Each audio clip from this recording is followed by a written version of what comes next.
Constitution से related जो ढांचा है, हमारा संघीय ढांचा है, उसके बारे में जानेंगे, उसके बारे में डिस्कस करेंगे। तो आइए शुरू करते हैं।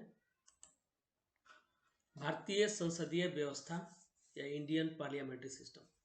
तो अब देखेंगे जो लोकतांत्रिक सरकारें हैं, जो लोकतांत्रिक सरकार का मतलब वो सरकारें जो चुनी हुई होती है, जनता के द्वारा चुनी हुई होती है। तो लोकतांत्रिक सरकार की जो व्यवस्था होती है वो दो प्रकार की होती है।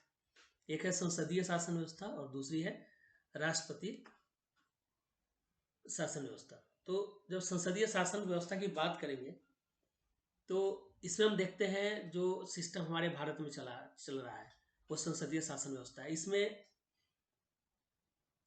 जो कार्यपालिका होती है, जो एग्जीक्यूटिव होता है, वो अपने कार्यों के लिए, पॉलिसीज के लिए विधायिका के प्रति उत्तरदायी होता है। तो सबसे पहले हम देखेंगे भारत के संदर्भ में ही समझ लेते हैं कि विधायिका क्या है। तो संसद विधायिका है, यानी जो विधेयक बनाती है, नियम कानून बनाती है और उसको पास करती है, तो वो विधायिका है। और इसको लागू करने का जो काम करता है वो है कार्यपालिका, जिसको हम मंत्रिमंडल कहते हैं या मंत्रिपरिषद कहते हैं। तो मंत्रिपरिषद कार्यपालिका है। संसद, जिसमें लोकसभा और राज्यसभा और राष्ट्रपति तीनों शामिल हैं, ये विधायिका के अंतर्गत आते हैं। और फिर तीसरा विंग होता है न्यायपालिका का। ठीक है। तो संसदीय शासन व्यवस्था में क्या होता है कि कार्यपालिका अपने पॉलिसीज के लिए, नीतियों के लिए, कार्यों के लिए विधायिका के प्रति उत्तरदायी होती है। उसका उदाहरण है इस सिस्टम का भारत में ब्रिटेन, जापान, कनाडा, इन सब में संसदीय शासन व्यवस्था है। संसदीय शासन व्यवस्था को कैबिनेट सरकार भी कहा जाता है।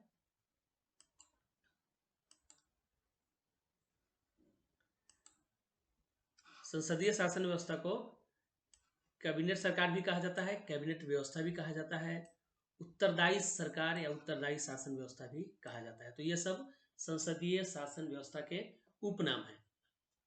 क्या क्या उपनाम है संसदीय शासन व्यवस्था के? कैबिनेट सरकार, कैबिनेट व्यवस्था, उत्तरदायी सरकार, ये सब नाम से भी संसदीय शासन व्यवस्था को जाना जाता है। अब दूसरा जो प्रकार है लोकतांत्रिक सरकार का है राष्ट्रपति शासन व्यवस्था, जहां पे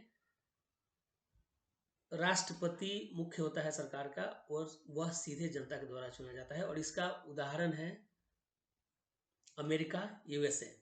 ठीक है। तो इस शासन व्यवस्था में, राष्ट्रपति शासन व्यवस्था में, जो कार्यपालिका है अपने पॉलिसीज के लिए और नीतियों के लिए और कार्यों के लिए विधायिका के प्रति उत्तरदायी नहीं होता है। इसका उदाहरण है यूएस में। तो संसदीय शासन व्यवस्था में जो विधायिक कार्यपालिका है विधायिका के प्रति उत्तरदायी होगा। राष्ट्रपति शासन व्यवस्था में कार्यपालिका अपने पॉलिसीज के लिए, नीतियों के लिए, कार्यों के लिए विधायिका के प्रति उत्तरदायी नहीं होता है। इसलिए आप देखेंगे कि यूएसए में जो राष्ट्रपति शासन व्यवस्था है केवल राष्ट्रपति ही जनता के द्वारा चुना जाता है। बाकी उसके जो मंत्री परिषद है उसमें कोई भी जनता के द्वारा चुना नहीं जाता है। वो राष्ट्रपति के ऊपर निर्भर करता है कि वो किसको अपना मंत्री बनाएगा। ठीक है।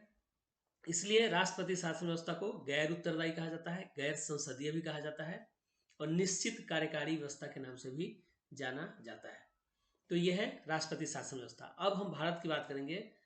तो भारत में भारतीय संविधान केंद्र और राज्य दोनों ही स्तर पर सरकार के संसदीय स्वरूप की व्यवस्था करती है।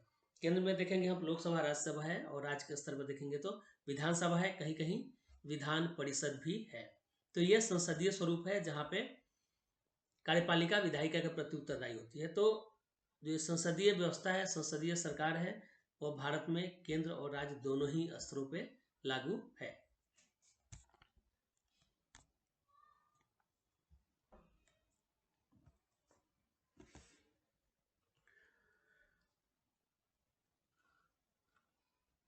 तो जब संविधान की बात करते हैं तो केंद्र में जो संसदीय शासन व्यवस्था लागू की गई है इसका वर्णन, इसका उल्लेख अनुच्छेद 74 में और 75 के अधीन दिया गया है। और राज्य में जो संसदीय शासन व्यवस्था है वह अनुच्छेद 163 और अनुच्छेद 164 के अंतर्गत यह व्यवस्था की गई है। तो केंद्र में संसदीय शासन व्यवस्था अनुच्छेद 74 और अनुच्छेद 75 के अधीन, राज्यों में संसदीय शासन व्यवस्था अनुच्छेद 163 और अनुच्छेद 164 के अधीन काम करती है। अब अनुच्छेद 74 और 75 को हम लोग थोड़ा डिटेल से देख लेंगे, फिर हम आगे बढ़ेंगे। तो अनुच्छेद 74 क्या कहता है? अनुच्छेद 74 में दो पार्ट है, पार्ट 1 और पार्ट 2। पार्ट 1 कहता है अनुच्छेद 74 का कि राष्ट्रपति को सहायता और सलाह देने के लिए प्रधानमंत्री की अध्यक्षता में एक मंत्री परिषद होगी। तो राष्ट्रपति यानी कि जो प्रधानमंत्री की अध्यक्षता में जो मंत्री परिषद का गठन होता है वह राष्ट्रपति को सहायता देने के लिए और सलाह देने के लिए ही बनाया जाता है। कहने का मतलब यह है कि राष्ट्रपति राज्य का प्रमुख है और जो भी काम किए जाते हैं वह उसी के नाम से किए जाते हैं। ठीक है, अलग बात है कि वो नामांकित है, सांकेतिक प्रमुख है, जो कार्यकारी प्रमुख है वो प्रधानमंत्री ही होता है, लेकिन जो राष्ट्रपति है उसी को सहायता और सलाह देने के लिए प्रधानमंत्री की अध्यक्षता में मंत्रिपरिषद का गठन होता है। और राष्ट्रपति अपने कार्यों के अभ्यास में ऐसी सलाह के अनुसार कार्य करेगा, यानी कि राष्ट्रपति अपनी मर्जी से कुछ भी काम नहीं कर सकता है। जो मंत्रिपरिषद प्रधानमंत्री की अध्यक्षता में मंत्रिपरिषद जो भी सलाह देगी उसी सलाह के अनुसार राष्ट्रपति कार्य करेगा। और ये जो लाइन है कि अपने कार्यों के अभ्यास में ऐसी सलाह के अनुसार कार्य करेगा, यह 42वें संविधान संशोधन द्वारा जोड़ा गया और 3 जनवरी 1977 से ये लागू हो गया। तो इसमें 2 क्वेश्चन बनता है। पहला कि अनुच्छेद 74 में क्या है, तो अनुच्छेद 74 में है कि राष्ट्रपति की सहायता के लिए प्रधानमंत्री की अध्यक्षता में एक मंत्रिपरिषद होगी। और दूसरा यह भी है कि राष्ट्रपति मंत्रिपरिषद की सलाह के अनुसार ही काम करेगा। यह कब जोड़ा गया अनुच्छेद 74 में, यह कब जोड़ा गया अनुच्छेद 74 में, तो वो है 42वां संविधान संशोधन 1976 के द्वारा यह लाइन जोड़ा गया कि राष्ट्रपति मंत्रिपरिषद की सलाह के अनुसार ही कार्य करेगा, यानी कि अपने विवेकाधीन वह कार्य नहीं कर सकता है। तो यह 42वें संविधान संशोधन द्वारा जोड़ा गया और 3 जनवरी 1977 को यह लागू हो गया। इसमें एक और पार्ट है जो 1978 में जोड़ा गया कि बशर्ते कि राष्ट्रपति मंत्रिपरिषद से ऐसी सलाह पर आमतौर पर या अन्यथा पुनर्विचार करने की अपेक्षा कर सकता है। यह पूरा संविधान का ही भाषा है। कहने का मतलब यह है कि उसके अनुसार कार्य करेगा, लेकिन राष्ट्रपति मंत्रिपरिषद जो सलाह दे रही है उस पर राष्ट्रपति मंत्रिपरिषद को पुनर्विचार करने के लिए कह सकता है और पुनर्विचार के बाद जो भी सलाह दी जाएगी मंत्रिपरिषद द्वारा उसके अनुसार राष्ट्रपति कार्य करेगा। तो 2 चीजें हैं कि एक तो राष्ट्रपति को प्रधानमंत्री की अध्यक्षता में जो मंत्रिपरिषद है उसके सलाह के अनुसार कार्य करना है, अपने विवेकाधीन वो कुछ नहीं कर सकता है। दूसरा कि वह पुनर्विचार के लिए कह सकता है, अगर कोई सलाह मंत्रिपरिषद द्वारा राष्ट्रपति को दी जा रही है तो वह उसको पुनर्विचार के लिए कह सकता है, लेकिन पुनर्विचार के बाद जो भी सलाह दी जाएगी राष्ट्रपति उसके अनुसार कार्य करने के लिए बाध्य है, तब वो मना नहीं कर सकता है। यानी कि एक जो 1978 में यह व्यवस्था जोड़ी गई कि राष्ट्रपति पुनर्विचार के लिए मंत्रिपरिषद को कह सकता है किसी विषय पर। इसके पहले ये नहीं थी। 78 में यह व्यवस्था वर्ष 1978 में 44वें संविधान संशोधन द्वारा जोड़ा गया। तो 42वें में यह जोड़ा गया कि मंत्रिपरिषद के सलाह के अनुसार ही कार्य करेगा राष्ट्रपति, और 44वें में संविधान संशोधन द्वारा यह जोड़ा गया कि राष्ट्रपति पुनर्विचार के लिए मंत्रिपरिषद को कह सकता है और पुनर्विचार के बाद जो भी सलाह दिया जाएगा मंत्रिपरिषद द्वारा उसके अनुसार राष्ट्रपति को कार्य करना है। अब 1974वां जो अनुच्छेद है उसका दूसरा पार्ट देखते हैं कि मंत्रियों द्वारा राष्ट्रपति को दी गई सलाह की किसी भी अदालत में जांच नहीं होगी। तो जो मंत्रिपरिषद या मंत्री राष्ट्रपति को जो भी सलाह दे रहे हैं उसको किसी भी अदालत में प्रश्नगत नहीं किया जा सकता, उस पर कोई भी जांच नहीं बैठाया जा सकता है। तो ये 2 चीजें हैं अनुच्छेद 74 में। अब अनुच्छेद 75 को देख लेते हैं। अनुच्छेद 75 में भी, हाँ ऋचा पूछिए। सर आप स्क्रीन शेयर किया है, दिख नहीं रहा है। नहीं दिख रहा? नहीं सर, शुरू से ही नहीं दिख रहा है, जब से क्लास शुरू हुआ है। ओके, चेक करने दीजिए। स्क्रीन तो शेयर किया था मैं।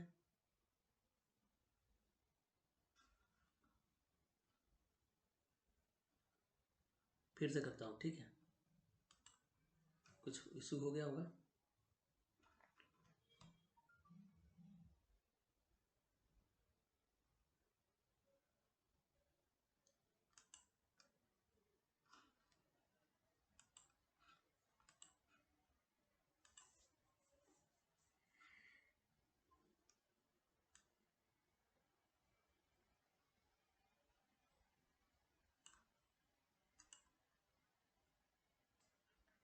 अब ये देखिए आ गया।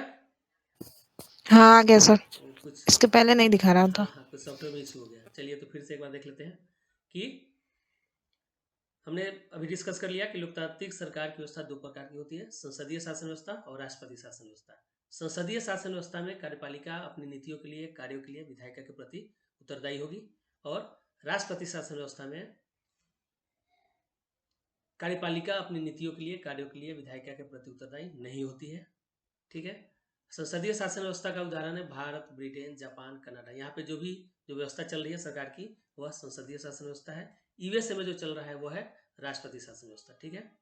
अब भारतीय संविधान केंद्र और राज्य दोनों स्तर पर सरकार के संसदीय स्वरूप की व्यवस्था करता है, और यह जो व्यवस्था है वह अनुच्छेद केंद्र में अनुच्छेद 74 और अनुच्छेद 75 के अधीन दी गई है, और राज्यों के लिए अनुच्छेद 163 और 164 है। ठीक है। अनुच्छेद 74 में हमने ये देखा कि राष्ट्रपति को सलाह देने के लिए प्रधानमंत्री की अध्यक्षता में एक मंत्रिपरिषद होगी, और मंत्रिपरिषद के सलाह के अनुसार ही राष्ट्रपति कार्य करेगा। 42वें संविधान संशोधन में यह जोड़ा गया कि राष्ट्रपति मंत्रिपरिषद के सलाह के अनुसार ही कार्य करेगा। इसके पहले यह लाइन नहीं था, इसमें पहले इतना ही था कि राष्ट्रपति को सहायता और सलाह देने के लिए प्रधानमंत्री की अध्यक्षता में एक मंत्रिपरिषद होगी। 42वें संविधान संशोधन 1976 द्वारा यह जोड़ा गया कि राष्ट्रपति मंत्रिपरिषद के सलाह के अनुसार कार्य करेगी। एक और इसमें चेंज आया 1978 में, जब 44वें संविधान संशोधन द्वारा यह जोड़ा गया कि राष्ट्रपति मंत्रिपरिषद जो सलाह दे रहा है उस पर पुनर्विचार करने के लिए मंत्रिपरिषद को कह सकता है, लेकिन पुनर्विचार के बाद जो भी सलाह दी जाएगी उसके अनुसार राष्ट्रपति काम करेगा। यानी कि पुनर्विचार के बाद जो सलाह दी जा रही है उसको राष्ट्रपति मना नहीं कर सकता है। ठीक है। तो यह व्यवस्था 1978 में 44वें संविधान संशोधन द्वारा जोड़ी गई। ठीक है। अब दूसरा पार्ट है इसका कि मंत्रियों द्वारा जो सलाह दी जाती है राष्ट्रपति को, उसकी जांच किसी भी अदालत में नहीं की जा सकती, यानी कि उस पर को अदालत में प्रश्नगत नहीं किया जा सकता है, और उस पर जांच नहीं बैठाई जा सकती कि किस मंत्री ने राष्ट्रपति को क्या सलाह दी है। ठीक है। अब अनुच्छेद 75 देखते हैं, 75। इसमें भी कई सारे पार्ट्स हैं। तो पहला भाग ये कह रहा है 1 कि प्रधानमंत्री की नियुक्ति राष्ट्रपति द्वारा की जाएगी, और अन्य मंत्रियों की नियुक्ति प्रधानमंत्री की सलाह पर राष्ट्रपति द्वारा की जाएगी। ये सारे प्रश्न ऑब्जेक्टिव में आ जाते हैं कि प्रधानमंत्री की नियुक्ति राष्ट्रपति द्वारा की जाती है किस अनुच्छेद के अधीन, तो अनुच्छेद 75 के अधीन। ठीक है। तो प्रधानमंत्री की नियुक्ति राष्ट्रपति द्वारा की जाएगी, और प्रधानमंत्री की सलाह पर राष्ट्रपति अन्य मंत्रियों की नियुक्ति करेगा। यानी कि अन्य मंत्रियों की नियुक्ति प्रधानमंत्री की सलाह पर होता है, यानी कि प्रधानमंत्री जिसको चाहेगा उसको मंत्री पद दे सकता है, मंत्री बना सकता है। ठीक है। इसमें राष्ट्रपति का कोई रोल नहीं है, राष्ट्रपति को प्रधानमंत्री की सलाह पर ही मंत्रियों की नियुक्ति करनी है। ठीक है। दूसरा, मंत्रिपरिषद में प्रधानमंत्री सहित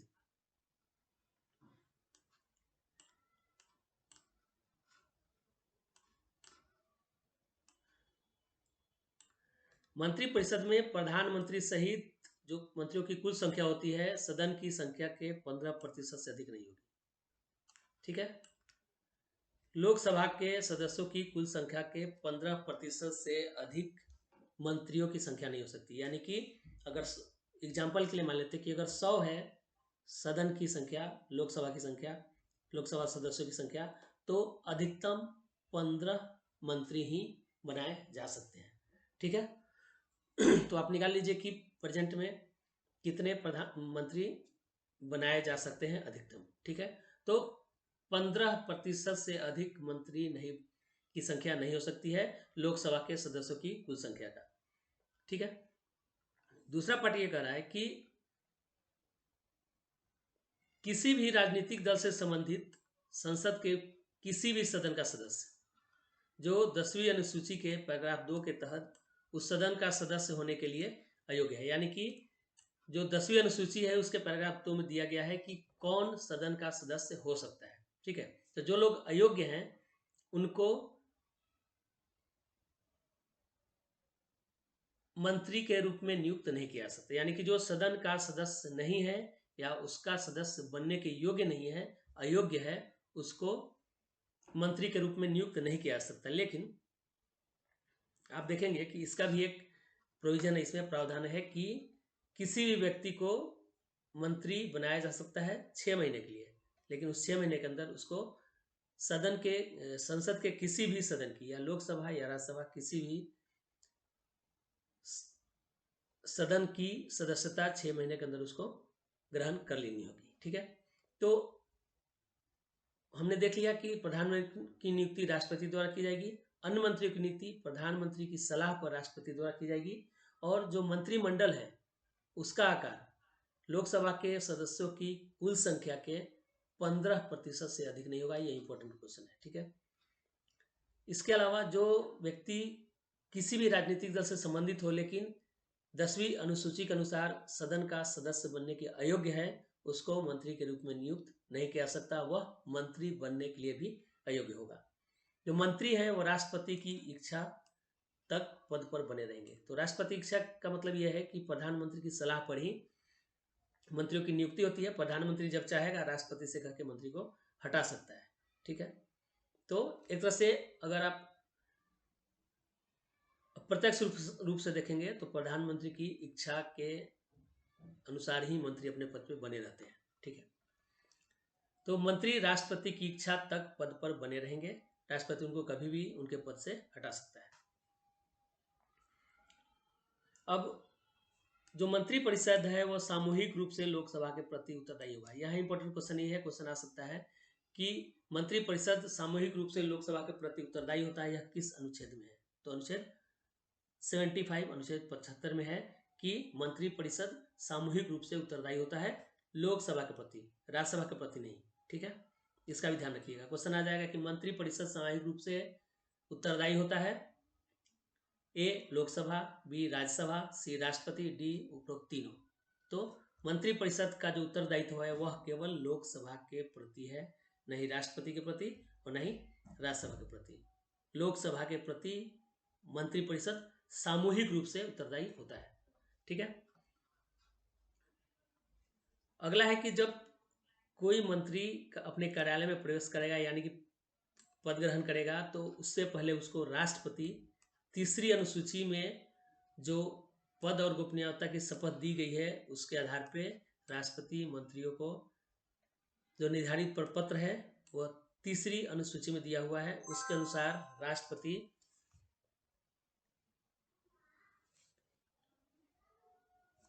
राष्ट्रपति मंत्रियों को पद और गोपनीयता की शपथ दिलाता है, उसके बाद ही कोई मंत्री अपने कार्यालय में प्रवेश कर सकता है। पद और गोपनीयता की शपथ लिए बिना कोई भी मंत्री पद ग्रहण नहीं कर सकता, अपने कार्यालय में कोई काम नहीं कर सकता है। तो मंत्री पद अलॉट होने के बाद, नियुक्ति के बाद सबसे पहला काम है कि राष्ट्रपति मंत्रियों को पद और गोपनीयता की शपथ दिलाएगा। ठीक है, आवाज क्लियर है मेरी?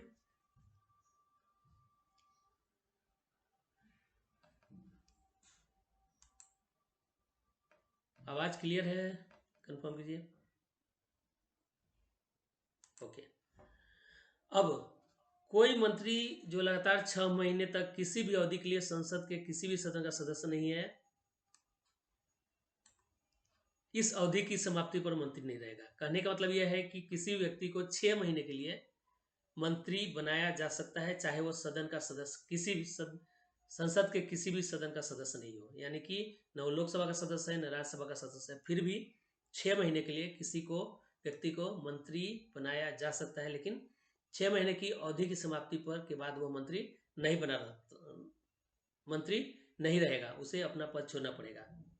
तो इसके लिए आवश्यक होता है मंत्री पद पर बने रहने के लिए कि उस अवधि के दौरान उसे लोकसभा या राज्यसभा किसी भी सदन की सदस्यता हासिल करनी होती है, तभी वह मंत्री पद पर बना रहेगा। यानी कि बिना सदन का सदस्य बने, संसद के किसी भी सदन का सदस्य बने भी कोई व्यक्ति 6 महीने तक मंत्री पद धारण कर सकता है। तो ये प्रश्न आ सकता है कि कोई व्यक्ति संसद के किसी भी सदन का सदस्य बने बिना कितनी अवधि तक मंत्री पद धारण कर सकते हैं? तो 6 महीने तक। उसके बाद वो मंत्री नहीं रहेगा। आगे कंटिन्यू करने के लिए आवश्यक होगा कि वह राज्यसभा या लोकसभा किसी भी सदन का सदस्य बन जाए। ठीक है, अब मंत्रियों के वेतन और भत्ते की बात होती है, तो मंत्रियों के वेतन और भत्ते ऐसे होंगे जो संसद समय समय पर कानून द्वारा निर्धारित कर सकती है। तो यहाँ पे प्रश्न भी है कि मंत्रियों के वेतन और भत्ते का निर्धारण कौन करता है? राष्ट्रपति, संसद, लोकसभा, राज्यसभा, ऑप्शन दे दिए जाएंगे। तो संसद यानी कि लोकसभा और राज्यसभा दोनों मिल के ही उसको पास करेंगे और कानून द्वारा निर्धारित किया जाएगा कि मंत्रियों का वेतन और भत्ता कितना होगा। तो मंत्रियों के वेतन और भत्ते का निर्धारण संसद द्वारा कानून बनाकर समय समय पर किया जाता है। ठीक है, और जब तक ऐसा नहीं निर्धारण होता है तब तक दूसरी अनुसूची में जो निर्दिष्ट किया गया है वेतन वो उनको मिलेगा। ठीक है, तो यहाँ पे दो चीजें हैं कि एक तो मंत्री के वेतन और भत्ते का निर्धारण संसद करेगा, दूसरा कानून बनाकर करेगा। ठीक है, और तीसरा यह है कि यह जो दिया गया है प्रक्रिया वह दूसरी अनुसूची में दिया हुआ है।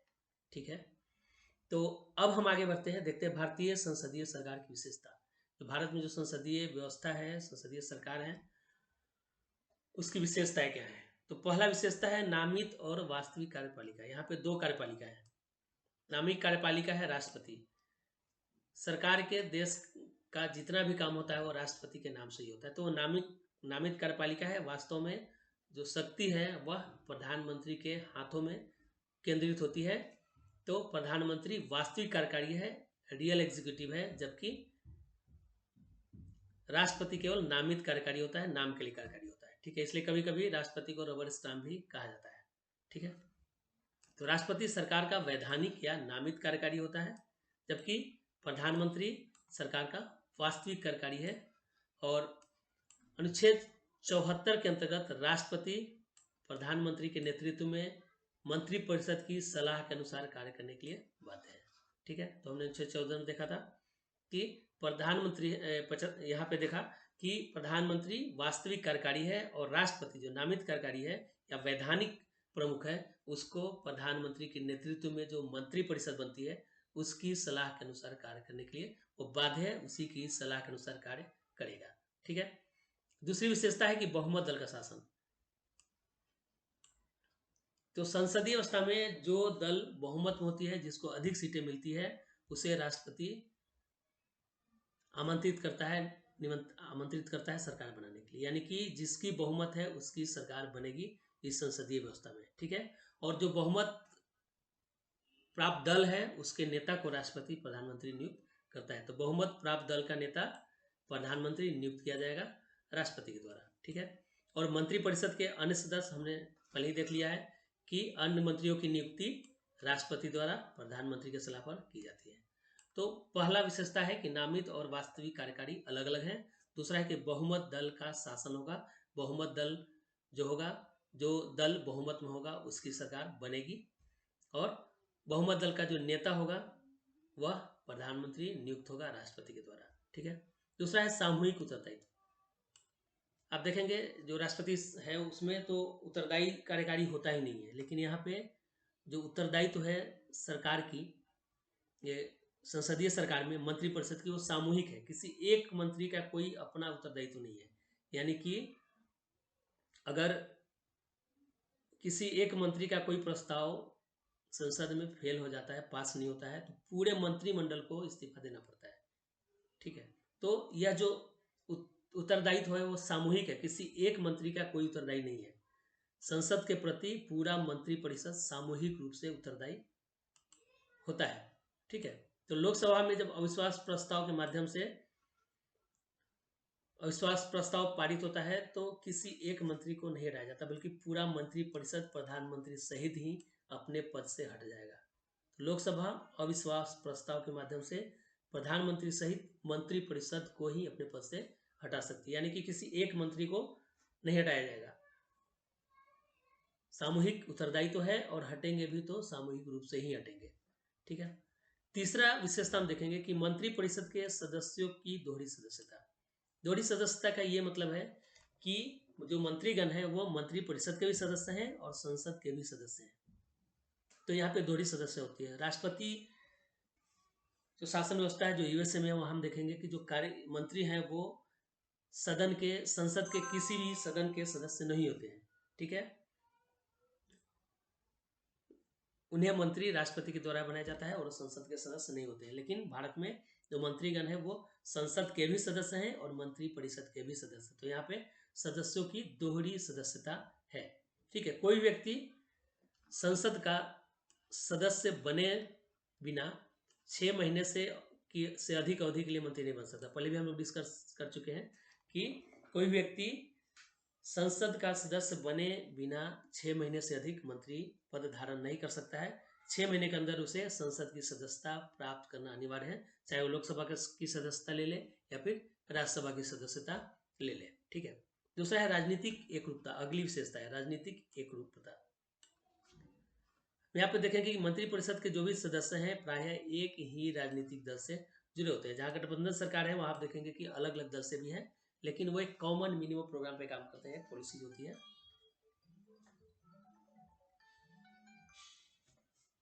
ठीक है, तो जो मंत्रिपरिषद के सदस्य हैं वह एक ही राजनीतिक दल से जुड़े होते हैं, और जुड़े होते हैं तो उनकी समान राजनीतिक विचारधारा होती है और उसके आधार पर वो काम कर रहते हैं, इसलिए उनके कार्यों में एकरूपता होती है। तो यह भारतीय संसदीय व्यवस्था की विशेषता है कि राजनीतिक एकरूपता होती है। दूसरा है प्रधानमंत्री का नेतृत्व। प्रधानमंत्री का नेतृत्व, जो प्रधानमंत्री है वह सरकार का मुखिया है, वास्तविक कार्यकारी है और बहुमत दल का नेता होता है। ठीक है, अगला विशेषता है भारतीय संसदीय व्यवस्था की उच्च सदन की सततता, यानी कि जो निम्न सदन है, उच्च सदन राज्यसभा को कहा जाता है और निम्न सदन लोकसभा को। निम्न सदन भंग हो जाता है ना, विघटित हो सकता है, लेकिन उच्च सदन जो राज्यसभा है वो कभी भी विघटन उसका नहीं होता है, वो कंटिन्यू रहता है, सतत रहता है। तो संसदीय सरकार में निचले सदन लोकसभा का विघटन हो जाता है। विघटन कब होगा?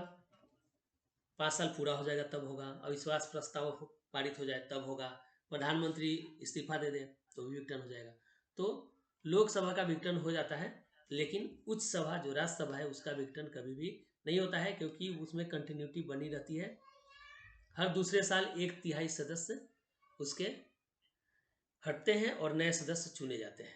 ठीक है, तो वो कंटिन्यू रहता है, इसलिए उसका विघटन कभी भी नहीं होता है। जबकि लोकसभा में 5 साल के बाद सारे सदस्यों का चुनाव एक साथ होता है, जबकि राज्यसभा में ऐसा नहीं है। राज्यसभा में 1/3 सदस्य हर दूसरे साल बदल दिए जाते हैं। तो प्रधानमंत्री की सिफारिश पर राष्ट्रपति द्वारा लोकसभा को विघटित किया जा सकता है, जबकि राज्यसभा को विघटित नहीं किया जा सकता किसी की भी सिफारिश पर। ठीक है, वो कंटिन्यू रहेगा। तो ये भारतीय संसदीय व्यवस्था की विशेषता है कि उच्च सदन सतत रहता है, कंटिन्यू रहता है, उसका विघटन नहीं होता है, जबकि निम्न सभा लोकसभा का विघटन हो सकता है। अगली विशेषता है गोपनीयता। हमने देखा कि राष्ट्रपति मंत्रियों को पद ग्रहण करने के पहले पद और गोपनीयता की शपथ दिलाता है। तो ये गोपनीयता का मतलब क्या है? गोपनीयता का मतलब ये है कि मंत्रिपरिषद के सदस्य जो भी परिषद की कार्यवाही है, जो नीतियां हैं, जो निर्णय हैं मंत्रिपरिषद में लिए जा रहे हैं, उनकी सूचना वो पब्लिक नहीं कर सकते, प्रकट नहीं कर सकते हैं। वहाँ जो भी निर्णय लिए जाते हैं, जो भी कार्रवाई होती है, जो निर्णय पॉलिसीज बनती है, वो सबसे पहले संसद में ही बताया जाएगा, उसके पहले वो पब्लिक नहीं कर सकते हैं, पब्लिक को नहीं बता सकते। तो यह है गोपनीयता का मतलब। तो राष्ट्रपति मंत्रिपरिषद के सदस्य को पद ग्रहण करने से पूर्व पद एवं गोपनीयता की शपथ दिलाते हैं, और जो मंत्रिपरिषद के सदस्य हैं वो परिषद की कार्यवाहियों, नीतियों और निर्णयों की सूचना प्रकट नहीं कर सकते, पब्लिक नहीं कर सकते हैं। ठीक है,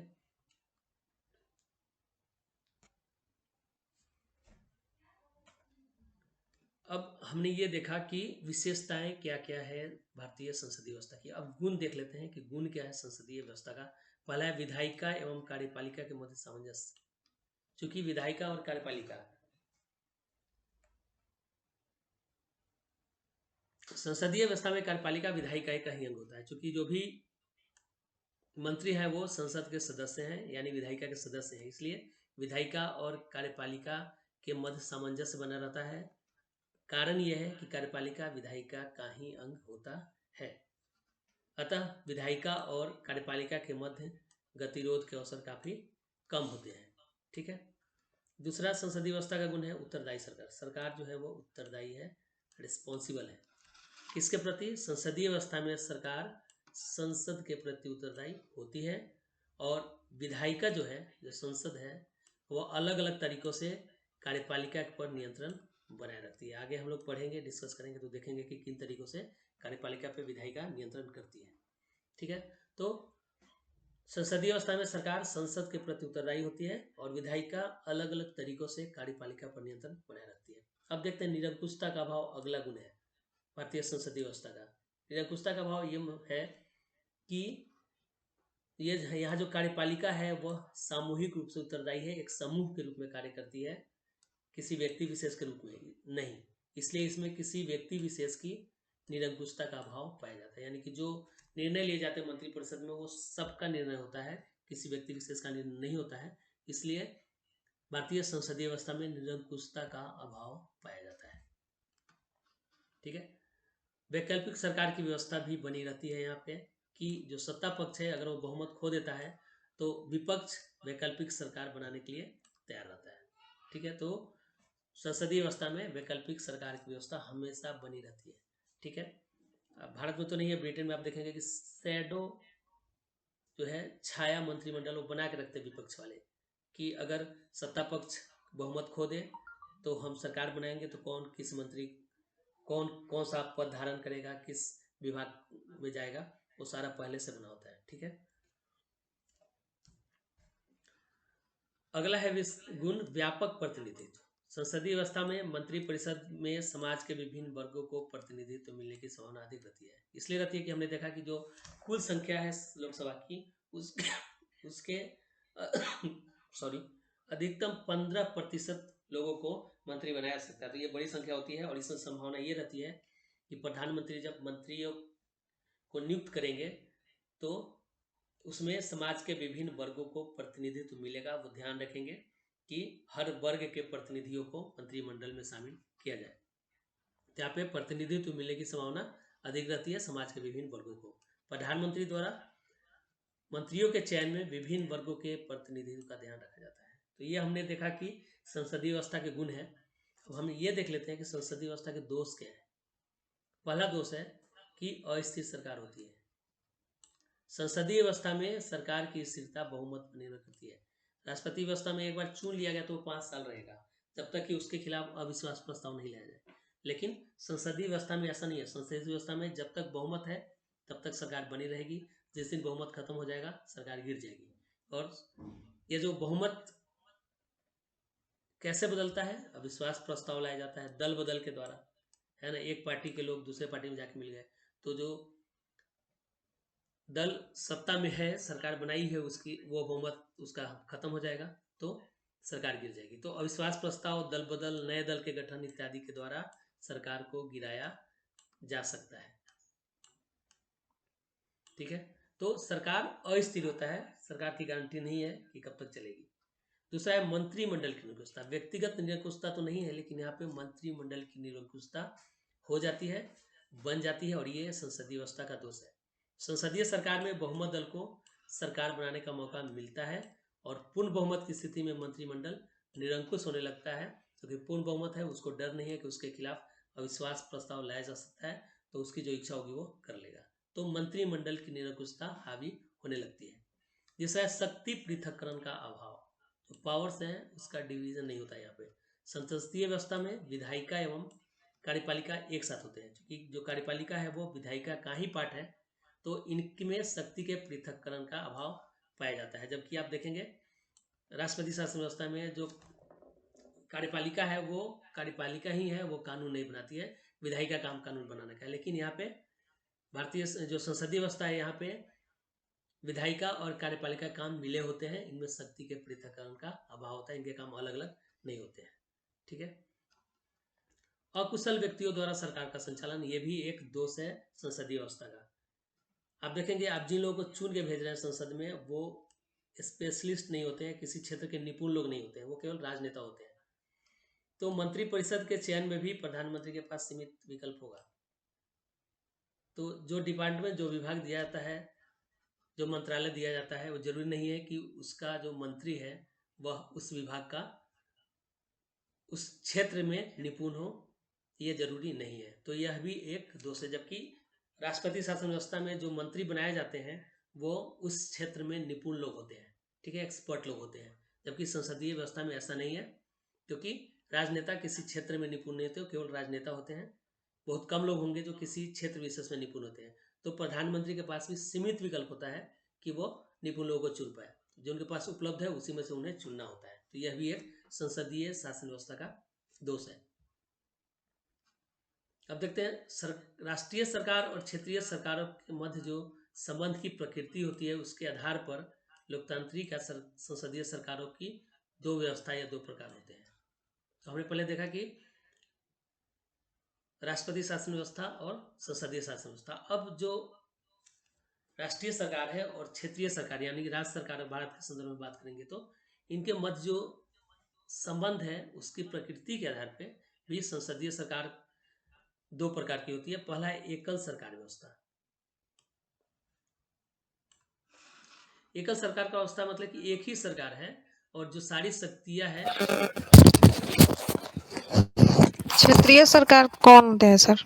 बताता हूँ। क्षेत्रीय सरकार का मतलब है केंद्रीय सरकार, मतलब जो राष्ट्रीय स्तर पर जो सरकार है। अगर भारत की बात करेंगे जो केंद्र सरकार है वो राष्ट्रीय सरकार है, लेकिन जो राज्य सरकारें हैं वो क्षेत्रीय सरकार है, क्योंकि कई क्षेत्रों में एक राष्ट्र को बांटा जाता है तो उनमें भी अलग अलग सरकारें हैं। तो राज्य सरकारें हैं उनको क्षेत्रीय सरकार कहा जाता है। ठीक है,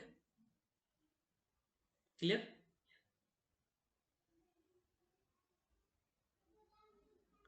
तो एकल सरकार व्यवस्था में क्या होता है कि जो समस्त शक्तियां हैं, जितने पावर्स हैं, वो राष्ट्रीय सरकार में ही सन्निहित होता है।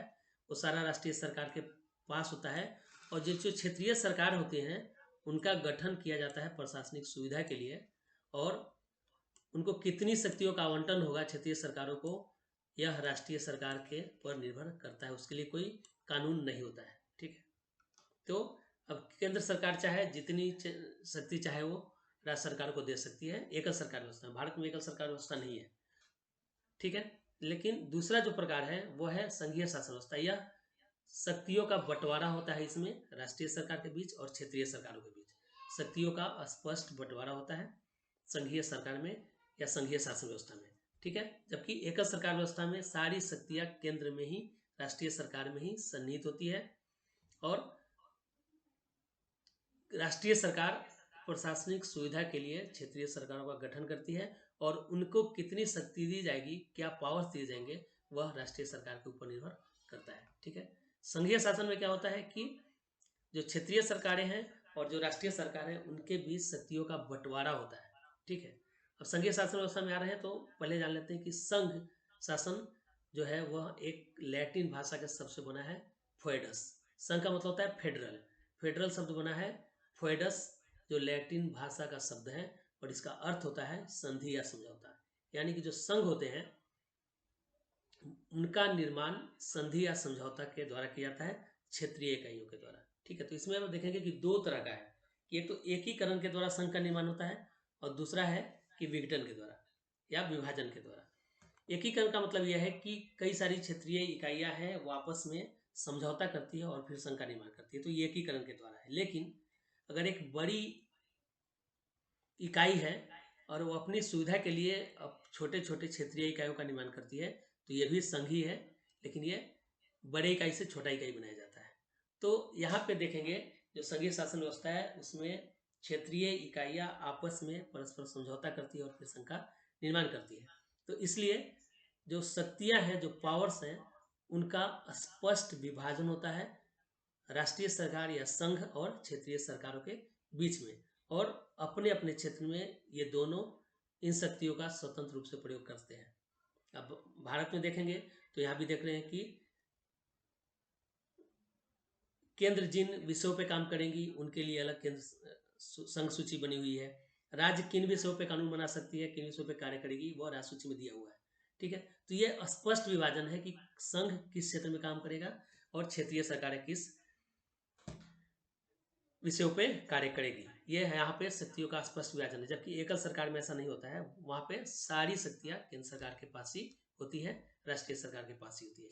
तो संघ सरकार का निर्माण जो होता है वो क्षेत्रीय इकाइयों के परस्पर समझौते के द्वारा किया जाता है, जैसा कि अमेरिका में है। लेकिन कनाडा का जो संघ है आप देखेंगे तो वहाँ पे क्षेत्रीय इकाइयों के द्वारा संघ का निर्माण नहीं किया गया, बल्कि संघ के द्वारा क्षेत्रीय इकाइयों का निर्माण किया गया है। ठीक है, लेकिन फिर भी वहाँ पे संघीय शासन व्यवस्था है, क्योंकि वहाँ पे संघ और क्षेत्रीय सरकारों के बीच शक्तियों का स्पष्ट विभाजन किया गया है।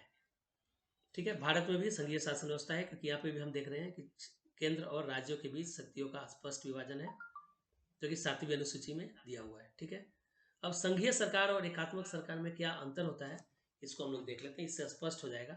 पहला, संघीय सरकार में दोहरी सरकार होती है। संघीय सरकार में दोहरी सरकार होती है। ठीक है, दोहरी सरकार का मतलब हो गया कि एक राष्ट्रीय स्तर पे हो गया और एक क्षेत्रीय स्तर पे। तो संघीय सरकार में दोहरी सरकार होती है, एक संघीय सरकार और दूसरा क्षेत्रीय। जबकि एकात्मक सरकार की बात करेंगे तो एक ही सरकार होती है, वो है राष्ट्रीय सरकार, जो क्षेत्रीय सरकार का गठन कर भी सकती है और नहीं भी कर सकती है। क्षेत्रीय सरकार के गठन की अनिवार्यता एकात्मक सरकार में नहीं होती है। ठीक है, अगला है, संघीय सरकार व्यवस्था हमेशा एक लिखित संविधान पर आधारित है, यानी कि जहाँ भी संघीय सरकारें हैं वहाँ पे एक लिखित संविधान हमेशा होता है। उदाहरण है यूएसए, भारत में भी हम देखेंगे तो यहाँ पे संविधान लिखित है। लेकिन एकात्मक सरकार जहाँ पे भी है वहाँ पे संविधान लिखित हो भी सकता है और नहीं भी हो सकता है, यानी कि लिखित संविधान होना अनिवार्य नहीं है। फ्रांस की बात करेंगे तो फ्रांस एकात्मक सरकार है, लेकिन वहाँ पे लिखित संविधान है। ब्रिटेन की बात करेंगे तो यहाँ पे संविधान लिखा हुआ नहीं है, अलिखित है। ठीक है, तीसरा अंतर देखेंगे कि संघीय शासन व्यवस्था में राष्ट्रीय एवं क्षेत्रीय सरकारों के बीच शक्तियों का विभाजन होता है। शक्तियों का विभाजन होता है राष्ट्रीय और क्षेत्रीय सरकारों के बीच। ठीक है, जबकि एकात्मक शासन व्यवस्था की बात करेंगे तो समस्त शक्तियां राष्ट्रीय स्तर की सरकार के पास केंद्रित होती है। तो ये अंतर है संघीय और राष्ट्रीय, संघीय और एकात्मक सरकार के बीच। ठीक है, अगला देखते हैं, अगला अंतर क्या है। संघीय शासन व्यवस्था में संविधान सर्वोच्च होता है, संविधान सर्वोच्च होगा किसमें, संघीय शासन व्यवस्था में। लेकिन एकात्मक शासन व्यवस्था में संविधान सर्वोच्च हो भी सकता है, जैसा कि जापान में है, और संविधान सर्वोच्च नहीं भी हो सकता है, जैसा कि ब्रिटेन में। यानी कि जो जापान में एकात्मक शासन है वहाँ पे संविधान सर्वोच्च है, जबकि ब्रिटेन में भी एकात्मक शासन व्यवस्था है, लेकिन यहाँ पे संविधान सर्वोच्च नहीं है। ठीक है, अगला अंतर देखते हैं कि संघीय शासन व्यवस्था में संविधान कठोर होता है। कठोर का मतलब होता है कि संविधान को बदलना, जो प्रावधान है उसको बदलना आसान नहीं होगा, काफी कठिन प्रक्रिया होगी उसकी। तो संघीय शासन व्यवस्था में संविधान कठोर होता है और उसमें संशोधन करना अत्यधिक कठिन होता है। लेकिन एकात्मक सरकार की बात करेंगे, एकात्मक शासन व्यवस्था की बात करेंगे तो संविधान कठोर भी हो भी सकता है, जैसा कि फ्रांस में है, और लचीला भी हो सकता है, जैसा कि ब्रिटेन में है। ठीक है, अगला देखेंगे अंतर संघीय शासन व्यवस्था में, जो न्यायपालिका के संदर्भ में है। संघीय शासन व्यवस्था में न्यायपालिका स्वतंत्र होती है। एकात्मक सरकार की बात करेंगे, एकात्मक शासन व्यवस्था की बात करेंगे तो न्यायपालिका स्वतंत्र हो भी सकती है और नहीं भी हो सकती है। तो एक एक करके हम देखते जा रहे हैं कि ये सारे अंतर संघीय शासन व्यवस्था में और एकात्मक शासन व्यवस्था में होती है। संघीय शासन व्यवस्था में विधायिका द्विसदनीय होती है, ये कंपल्सरी है कि विधायिका द्विसदनीय होगी, यानी कि 2 सदन होंगे, जैसे भारत में है उच्च सभा और राज्यसभा, उच्च सदन और निम्न सदन, लोकसभा और राज्यसभा। तो किसी भी संघीय शासन व्यवस्था में किसी भी देश में देखेंगे तो जो केंद्रीय स्तर पे जो संघ की सरकारें हैं वहाँ पे द्विसदनीय होता है। एक में केंद्र का रिप्रेजेंटेशन होता है और दूसरे में राज्यों का रिप्रेजेंटेशन होता है, प्रतिनिधित्व होता है, जैसा कि हमारे यहाँ राज्यसभा में है। ठीक है, लेकिन एकात्मक सरकार में ऐसा नहीं होता है। एकात्मक शासन व्यवस्था में विधायिका द्विसदनीय हो भी सकती है और नहीं भी हो सकती है, यानी कि कंपल्सन नहीं है कि द्विसदनीय हो। लेकिन संघीय शासन व्यवस्था में यह कंपल्सन है, अनिवार्यता है कि विधायिका द्विसदनीय होगी। ठीक है, भारत की बात करेंगे तो भारत में संविधान निर्माताओं द्वारा संघीय सरकार की व्यवस्था को अपनाया गया। आप देखेंगे कि हमारा जो संघीय मॉडल है वो कनाडा से ज़्यादा मिलता जुलता है। ठीक है, तो संघीय शासन व्यवस्था क्यों अपनाया गया, इसका 2 कारण है। पहला है कि देश का बृहद भौगोलिक विस्तार या आकार, देश का आकार काफ़ी बड़ा है, भौगोलिक विस्तार अधिक है, तो ये संभव नहीं हो पाएगा कि आप एक सरकार से पूरे क्षेत्र का कंट्रोल कर पाए। ठीक है,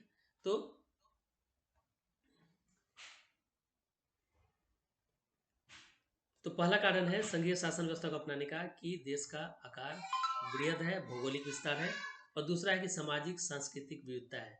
हर राज्य की बात करेंगे तो हर राज्य में संस्कृति अलग अलग है, सामाजिक व्यवस्था अलग अलग है। तो इन सबको ध्यान में रखते हुए संघीय सरकार व्यवस्था को अपनाया गया। ठीक है।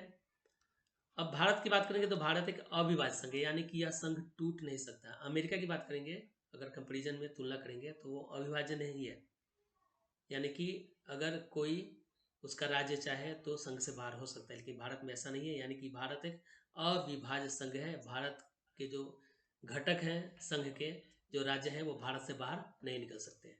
ठीक है। संविधान की बात करेंगे तो संविधान में कहीं भी संघ शब्द का प्रयोग नहीं किया गया है। प्रयोग किस शब्द का किया गया है?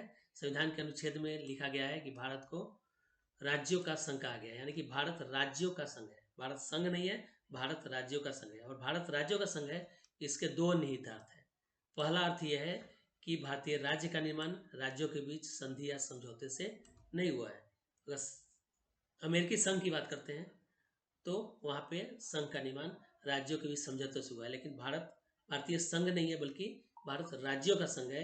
इसका पहला अर्थ यह है कि भारत का निर्माण भारत का निर्माण राज्यों के बीच संधि या समझौते से नहीं हुआ है। और दूसरा यह है इसका अर्थ कि राज्यों को संघ से अलग होने का अधिकार नहीं है, जैसा कि अमेरिका में है। अमेरिका में जो राज्य हैं वो चाहे तो संघ से अलग हो सकते हैं, लेकिन भारत में राज्य संघ से अलग नहीं हो सकते हैं। तो ये दो निहितार्थ है राज्यों के संघ का। ठीक है। अब भारतीय संविधान की संघीय विशेषताएं कौन कौन से हैं वो देख लेते हैं। आपने मोटा मोटी समझ लिया होगा, जब हमने एकात्मक सरकार और संघीय सरकार के बीच तुलनात्मक अध्ययन किया, हमने तुलना किया, अंतर देखा दोनों में क्या अंतर है, तो इससे आपको मोटा मोटी ये समझ में आ गया होगा कि संघीय संविधान की विशेषताएं क्या क्या होती है। ठीक है। तो अब हम लोग डिस्कस करेंगे कि भारतीय संविधान की संघीय विशेषताएं कौन कौन सी है। पहला है लिखित संविधान। ठीक है। यानी कि भारत का जो संविधान है वो लिखित है, और यह विश्व का सबसे विस्तृत लिखित संविधान है। यानी कि भारतीय संविधान विश्व का सबसे विस्तृत यानी सबसे बड़ा संविधान है जो लिखित है। ठीक है। दूसरा एक द्वैध राज्य व्यवस्था, यानी कि जो राज्य व्यवस्था है, जो सरकार का गठन होता है, यहाँ पे द्वैध है, दो स्तर पे है। राष्ट्रीय स्तर पर संघ सरकार या केंद्र सरकार, और क्षेत्रीय स्तर पर राज्य सरकार का गठन किया जाता है संविधान के द्वारा। यह प्रावधान किया गया है। और दोनों को संविधान से संप्रभु शक्तियां, ये मिस्टेक हो गया है, संप्रभु शक्तियां प्राप्त है, यानी कि दोनों को अलग अलग शक्तियां दी गई है जो संप्रभु है, यानी कि दोनों एक दूसरे के कार्यों में हस्तक्षेप नहीं करेंगे। ठीक है। तो ये द्वैध राज्य व्यवस्था है, दोहरी राज्य व्यवस्था है, जहाँ पे संघ के लिए अलग सरकार का गठन होता है और क्षेत्रीय स्तर पर राज्य सरकारों का गठन किया जाता है। ठीक है। अगली विशेषता है भारतीय संविधान संघ की, वह है केंद्र और राज्यों के बीच शक्तियों का बंटवारा। केंद्र और राज्यों के बीच जो शक्तियों का बंटवारा होता है वह संविधान की 7वीं अनुसूची के अनुसार होता है। संविधान की 7वीं अनुसूची के अनुसार 7वीं सूची में 3 सूचियां दी गई है, संघ सूची, राज्य सूची और समवर्ती सूची। तो संघ सूची में जो विषय हैं वह उन पर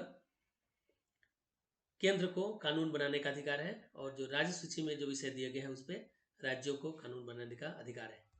और जो समवर्ती सूची है उस पर केंद्र और राज्य दोनों ही कानून बना सकते हैं, लेकिन अगर एक ही विषय पे राज्यों ने किसी राज्य ने कानून बनाया है और उसी विषय पे केंद्र का कानून बनाता है तो केंद्र द्वारा बनाए गए कानून को मान्यता दी जाएगी। ठीक है। इसके अलावा जो भी विषय बच जाते हैं, जो तीनों सूची में से किसी भी सूची में नहीं आते हैं, उनको अवशेषी विषय कहा जाता है, या बचे हुए विषय वो सारे केंद्र के अधीन हो जाते हैं, उन पर अधिकार केंद्र का होता है। ठीक है। अगली विशेषता है संविधान की सर्वोच्चता, यानी कि भारतीय शासन व्यवस्था में संविधान सर्वोच्च है, और जो संघ और राज्य स्तर पर सरकार के घटक हैं, चाहे वो विधायिका हो, कार्यपालिका हो या न्यायपालिका हो, ये सभी संविधान के प्रावधानों के अधीन काम करते हैं। यानी कि संविधान सर्वोच्च है, संघ स्तर पर, राज्य स्तर पर सरकार के घटक यानी विधायिका, कार्यपालिका और न्यायपालिका, इन सबों की जो शक्ति का स्रोत है वो संविधान है। उसी संविधान के प्रावधानों के अधीन ये सारे अंग कार्य करते हैं। ठीक है। संघ और राज्यों द्वारा जो कानून बनाए जाते हैं उसकी संवैधानिकता की जांच के लिए उच्च न्यायालय और उच्चतम न्यायालय को न्यायिक समीक्षा का अधिकार दिया गया है। यानी कि संविधान में न्यायिक समीक्षा का प्रावधान है कि उच्चतम न्यायालय और उच्च न्यायालय इस बात की जांच कर सकता है कि संघ द्वारा या केंद्र द्वारा और राज्यों द्वारा जो कानून बनाए जा रहे हैं वह संवैधानिक प्रावधानों के अनुसार है कि नहीं है। अगर वो नहीं है, अगर उसका उल्लंघन करते हैं तो उसको खारिज किया जा सकता है सुप्रीम कोर्ट के द्वारा, उच्चतम न्यायालय के द्वारा और उच्च न्यायालय के द्वारा। ठीक है। अगला विशेषता है कि कठोर संविधान। भारत का संविधान कठोर है। कठोर इस मामले है कि जो संविधान संशोधन की प्रक्रिया है वह कठोर है। संविधान संशोधन के लिए संसद के विशेष बहुमत की आवश्यकता होती है। विशेष बहुमत क्या होता है हम लोग डिस्कस करेंगे। ठीक है। विशेष बहुमत का मतलब है कि जो कुल संख्या है उसका 50% और प्रेजेंट और वोटिंग यानी कि जो उपस्थित है मतदान के समय और वोट कर रहे हैं उनका 2/3, इसको विशेष बहुमत कहते हैं। ठीक है। तो संविधान संशोधन के लिए विशेष संसद के विशेष बहुमत की आवश्यकता होती है। और कुछ ऐसे भी मामले होते हैं, कुछ ऐसे विषय हैं जिसपे संसद के विशेष बहुमत के साथ साथ आधे से अधिक राज्यों की स्वीकृति भी आवश्यक होती है। आपने जीएसटी को देखा कि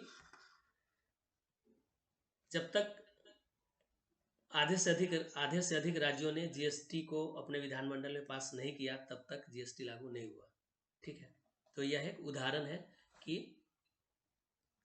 कुछ मामलों में विशेष बहुमत तो चाहिए संसद का, साथ साथ आधे से अधिक राज्यों की स्वीकृति भी आवश्यक होती है। तो यह एक कठिन प्रक्रिया है, कठिन कार्य है जिसके द्वारा संविधान में संशोधन संभव हो पाएगा। तो इस आधार पे कि संविधान में जो संशोधन किया जाएगा भारत के संविधान में, प्रक्रिया के आधार पर यह कठोर है। अगली विशेषता है न्यायपालिका की स्वतंत्रता। यानी कि भारत में जो न्यायपालिका व्यवस्था है वह स्वतंत्र है, वह सरकार से स्वतंत्र है और इसकी स्वतंत्रता संविधान द्वारा सुनिश्चित की गई है। प्रावधान ऐसे किए गए हैं ताकि जो न्यायपालिका है वह कार्यपालिका या विधायिका के प्रभाव से मुक्त रहे। जैसे न्यायाधीशों के कार्यकाल की सुरक्षा, निश्चित सेवा शर्तें, यानी कि जो एक बार ज्वाइन कर लेता है न्यायाधीश तो उसकी सेवा शर्तों में कोई परिवर्तन नहीं किया जा सकता किसी के द्वारा। ठीक है। स्वतंत्र न्यायपालिका न्यायिक समीक्षा के अधिकार का प्रयोग कर संविधान की सर्वोच्चता स्थापित करती है। इसलिए न्यायपालिका को स्वतंत्र रखा गया ताकि संविधान की सर्वोच्चता स्थापित हो सके। अगला विशेषता है द्विसदनीय विधायिका। यानी कि जो विधायिका है केंद्र स्तर पे वो द्विसदनीय है। द्विसदनीय यानी कि 2 सदन है। पहला सदन है उच्च सदन जिसको राज्यसभा के नाम से जाना जाता है और दूसरा सदन है निम्न सदन जिसको लोकसभा के नाम से जाना जाता है। ठीक है। राज्यसभा संघीय स्तर पर राज्यों का प्रतिनिधित्व करती है। यानी कि जो राज्यसभा है उसमें राज्यों का प्रतिनिधित्व होता है और यह अनावश्यक हस्तक्षेप से राज्यों के हितों की रक्षा करती है। यानी कि यह केंद्र के अनावश्यक हस्तक्षेप को रोकती है ताकि राज्यों के हितों की रक्षा की जा सके। यह था संघीय विशेषता। अब भारतीय संविधान में देखेंगे बहुत सारे विशेषताएं हैं जो एकात्मक है। ठीक है। जो यह दिखाती है कि भारतीय संविधान, भारतीय सरकार जो संसदीय व्यवस्था है वो एकात्मक है। पहला सशक्त केंद्र। सशक्त केंद्र जो है आप देखेंगे जो शक्तियों का विभाजन है, जो अधिकांश विषय केंद्र को दिए गए हैं और जो महत्वपूर्ण विषय हैं वो भी केंद्र को दिए गए हैं। यानी कि भारतीय शासन व्यवस्था में जो शक्तियों का विभाजन है वह केंद्र के पक्ष में किया गया है। ठीक है। किस रूप में किया गया है? पहला कि केंद्रीय सूची में अधिक विषय हैं और अधिक महत्वपूर्ण विषय हैं। ठीक है। राज्य सूची के जो विषय हैं वो कम महत्व के हैं। दूसरा है समर्थित सूची से संबंधित विषयों में केंद्र को वरीयता प्राप्त होना।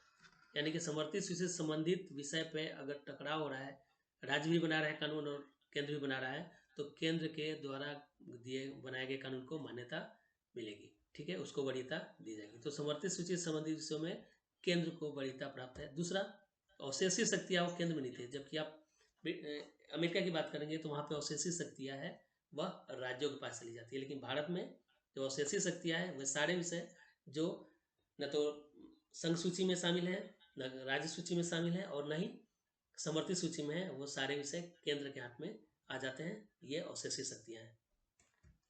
दूसरा, राज्य अनस्वर नहीं है। यानी कि राज्य का विघटन किया जा सकता है। केंद्र वैधानिक प्रक्रिया के द्वारा किसी राज्य के क्षेत्र में, नाम में और उसके सीमा में संसद के साधारण बहुमत से परिवर्तन कर सकती है। यानी कि जो राज्य है वो अनस्वर नहीं है, वो नष्ट हो सकता है।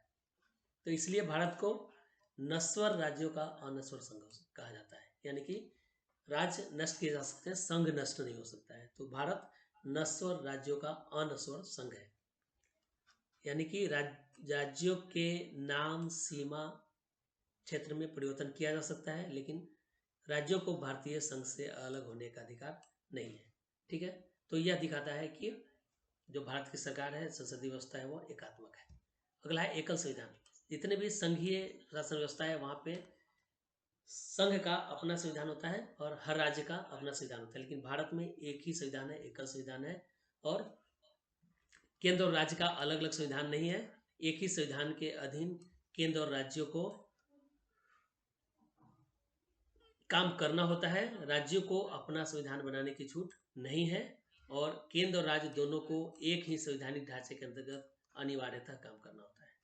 तो यह एकल व्यवस्था है, एकात्मक सरकार की विशेषता है कि एक ही संविधान होता है। जबकि संघीय व्यवस्था में आप जहां भी देखेंगे वहां पे संघ का अलग संविधान होता है, राज्य का अलग संविधान होता है, लेकिन भारत में एक ही संविधान है और केंद्र और राज्यों को एक ही संविधान के जो ढांचा है, प्रावधान है, उसके अंतर्गत काम करना अनिवार्य है। अब हमने देखा था कि संविधान कठोर है जब संशोधन की बात होती है, लेकिन संविधान लचीला भी है। लचीला इसलिए है कि अन्य संघीय प्रणालियों की तुलना में भारत का संविधान अपेक्षाकृत लचीला है। संविधान का एक बड़ा भाग है जिसको संसद के सामान्य बहुमत द्वारा यानी 50% द्वारा संशोधित किया जा सकता है। कुछ ही भाग हैं जिनके लिए विशेष बहुमत की आवश्यकता होती है या फिर आधे से अधिक राज्यों के अनुमोदन की आवश्यकता होती है, लेकिन एक बड़ा भाग है संविधान का जिसको संसद सामान्य बहुमत द्वारा संशोधित कर सकता है। और संविधान संशोधन की जो शक्ति है वो केवल केंद्र या संसद को प्राप्त है, राज्य इसमें कोई भी संशोधन नहीं कर सकता है। जबकि अमेरिका की बात करेंगे तो वहाँ पे राज्य भी संविधान में संशोधन के लिए प्रस्ताव ला सकता है, जबकि भारत में राज्यों को संविधान में संशोधन की शक्ति नहीं है, वह कोई ऐसा प्रस्ताव नहीं ला सकते हैं। ठीक है, अगली एकात्मक विशेषता है राज्यसभा में राज्यों का असमान प्रतिनिधित्व। राज्यसभा में राज्यों का असमान प्रतिनिधित्व। अमेरिका में बात करेंगे तो 50 राज्य हैं वहाँ पे, और हर राज्य से दो दो लोग राज्यसभा में होते हैं। ठीक है, लेकिन भारत में ऐसा नहीं है। भारत में जो राज्यसभा में सदस्य आते हैं वो राज्यों को उनकी जनसंख्या के अनुपात में प्रतिनिधित्व मिलता है, यानी कि जनसंख्या का प्रतिनिधित्व होता है राज्यसभा में, न कि राज्यों का। तो अमेरिका में क्या होता है कि जब बराबर प्रतिनिधित्व है सबको, तो जो छोटे राज्य हैं उनको सुरक्षा मिलती है, लेकिन भारत में ऐसा नहीं है। भारत में अमेरिका की तरह बराबर प्रतिनिधित्व नहीं होता है। राज्यों को उनकी जनसंख्या के अनुपात में राज्यसभा में सीट प्राप्त होता है। ठीक है, अगली विशेषता है एकल नागरिकता। जहां भी संघीय शासन व्यवस्था होती है वहां पे दो नागरिकता होती है। एक नागरिकता होती है संघ की, और उसके अलावा हर राज्य की अपनी एक नागरिकता होती है। लेकिन भारत में एकल नागरिकता है जो एकात्मक प्रकृति को दर्शाता था, यानी कि किसी राज्य की नागरिकता किसी को नहीं मिलती। यहाँ पे एक ही नागरिकता है और वह है भारतीय नागरिकता, भारत की नागरिकता। भारत के सभी निवासी केवल भारत के नागरिक हैं। राज्यों के लिए पृथक नागरिकता का प्रावधान यहाँ नहीं है जैसा कि अमेरिका में है, और यह एकात्मक संसदीय व्यवस्था का सूचक है। ठीक है, अब एकीकृत न्यायपालिका देखेंगे। जहाँ भी संघीय व्यवस्था है वहाँ पे दोहरी न्यायपालिका होती है। राज्य की अपनी न्यायपालिका है, संघ की अपनी होती है, लेकिन भारत में एकीकृत न्यायपालिका है।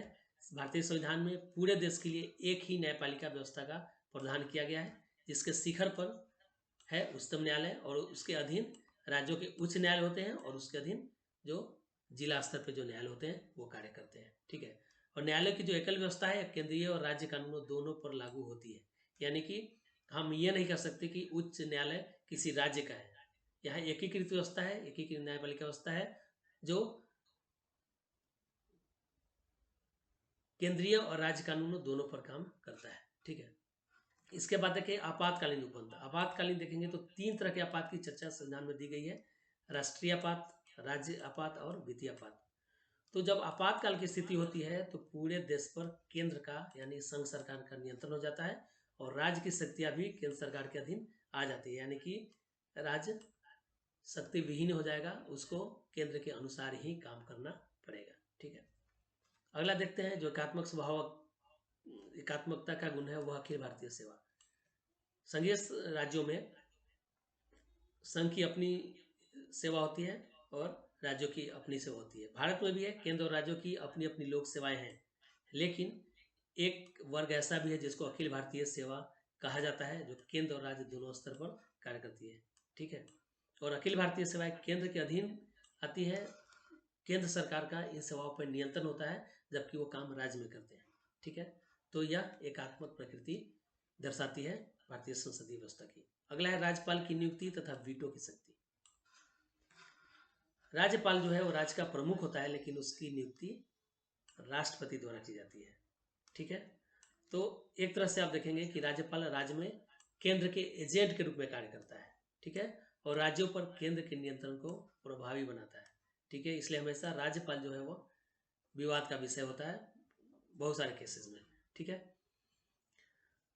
तो एक तरह से आप देखेंगे कि राज्यपाल राज्य की जो शक्तियां है, राज्य का जो क्षेत्र है, उसमें एक हस्तक्षेप है केंद्र सरकार का, क्योंकि वह केंद्र के एजेंट के रूप में कार्य करता है और जो केंद्र का नियंत्रण है उसको प्रभावी बनाता है राज्यों के ऊपर। तो राज्यपाल को, इसके अलावा एक और प्रावधान है कि राज्यपाल को राज्य विधायिका जो कानून बनाती है कुछ आधार पर राष्ट्रपति के विचारार्थ सुरक्षित करने का अधिकार है। यानी कि कोई जब कानून बनेगा तो राज्यपाल के पास जाएगा, राज्य विधायिका के द्वारा बनाया गया कानून, तो राज्यपाल उसको सहमति दे सकता है या फिर उसको राष्ट्रपति के विचार के लिए सुरक्षित कर सकता है। यानी कि अब राष्ट्रपति उस कानून पे अपनी सहमति देगा तभी वो कानून बन पाएगा, तो वो भेज देगा राष्ट्रपति के पास। अब राष्ट्रपति को अधिकार है कि ऐसे कानूनों पर अपनी सहमति रोक दे, यानी कि उस पर सहमति देने से मना कर दे। जो सहमति नहीं देगा राष्ट्रपति तो वो कानून बनेगा ही नहीं। इसके अलावा और भी एकात्मक विशेषताएं हैं भारतीय संसदीय व्यवस्था की। एकीकृत लेखा जांच प्रणाली, आप ऑडिट की बात करेंगे, कैग की बात करेंगे, तो वो केंद्र सरकार के लिए भी और राज्य सरकार के लिए भी कार्य करती है। ठीक है, फिर एकीकृत निर्वाचन प्रणाली, एक ही निर्वाचन आयोग होता है जो पूरे देश में, चाहे वो राज्य स्तरीय चुनाव हो चाहे या संघीय चुनाव हो, सबकी देखभाल करती है, सबका नियंत्रण करती है। ठीक है, तो आज हमने देखा पूरे संघीय व्यवस्था के बारे में, जो भारत की व्यवस्था है, जो संसदीय व्यवस्था है, उसके बारे में हमने देखा है। फिर अगला चैप्टर हम लोग कल पढ़ेंगे। तो आज के लिए इतना ही है, अगर कोई डाउट हो तो आप अभी से पूछ सकते हैं।